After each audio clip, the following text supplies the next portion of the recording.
ఒక పెద్ద ఆయన ట్రైన్లో ఉన్నాడు. ఆయన లేచి ట్రైన్లో ఉన్న ప్రయాణికులకు బిగ్గరగా కేక వేసి చెప్పాడు, క్రీస్తు ప్రభువు త్వరగా రాబోతున్నారు, మారు మనసు పొందండి.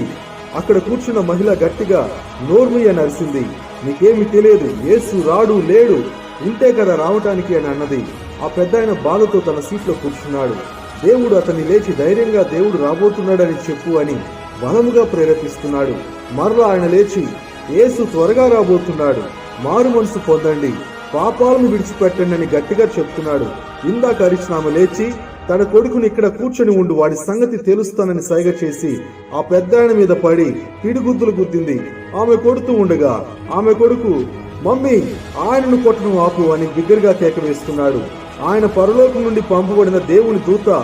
వెంటనే ఆ తల్లి మోకాలపై కూర్చొని చేతులు జోడించి క్షమించండి అని ఏడుస్తుంది.